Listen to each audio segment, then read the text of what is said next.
പരിശുദ്ധാത്മാവാണല്ലോ യേശുക്രിസ്തുവിനെ കല്ലറയിൽ നിന്ന് ഉയർപ്പിച്ചത്. അതേ പ്രിയപ്പെട്ട ഈ പരിശുദ്ധാത്മാവിടെ പ്രിയപ്പെട്ട നമ്മളെ നീതിയിലേക്ക് നടത്തുന്നത്. കള്ളുകുടിയനോട് മോനെ കള്ളു കുടിക്കല്ലെന്ന് പറഞ്ഞാൽ അവൻ എന്ത് തോന്നും? അവൻ പറയും എനിക്ക് പറയാം സഹോദര, ഇത് എനിക്ക് പറയാം ഉപദേശി കള്ളു കുടിക്കല്ലെന്ന്. പ്രിയപ്പെട്ട കള്ളുകുടിയന്മാരോട് കള്ളു കുടിക്കരുത് ഞാനൊരു വാക്ക് പറയത്തില്ല. കാരണം എന്താണ്? അവൻ എന്താണ് മത്തത ഉണ്ടാകണം, അവന്റെ എന്താണ് തലച്ചോറിൽ എന്താണ് ഒരു സന്തോഷം ഉണ്ടാകണം, അതിനുവേണ്ടി കള്ളു കുടിക്കുന്നു. എന്നാൽ പ്രിയപ്പെട്ടവരെ അതിനേക്കാളും വലിയൊരു സന്തോഷമുണ്ട് ആത്മാവിനെ പാനം ചെയ്താലും.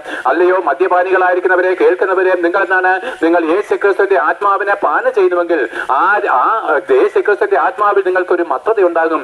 ആ മത്തതയല്ലയോ ഞാൻ ഇവിടെ നിന്ന് പ്രസംഗിക്കുന്നത്.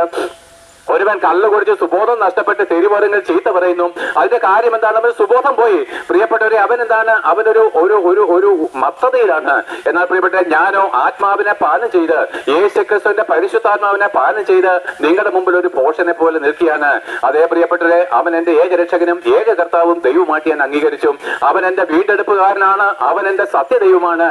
അവന്റെ വരവിന് വേണ്ടി കാത്തിരുന്നുകൊണ്ട് ലോകത്തിൽ കഷ്ടങ്ങളും നിന്ദകളും ഏറ്റുകൊണ്ട് ആ യേശുക്രിസ്തുവിന്റെ വരവിൽ ഞങ്ങൾക്കായിട്ട് ഒരുക്കപ്പെട്ടിരിക്കുന്ന നിത്യ സന്തോഷത്തിലേക്ക് പ്രവേശിക്കുന്നുള്ള ഉറപ്പോടുകൂടി പാപമോചനം ലഭിച്ചിട്ടാണ് ഞാൻ പ്രസംഗിക്കുന്നത്. അല്ലാതെ പാപമോചനം ലഭിക്കുവാൻ വേണ്ടിയിട്ടല്ല പ്രിയപ്പെട്ടവർ ഞങ്ങൾ പ്രസംഗിക്കുന്നത്.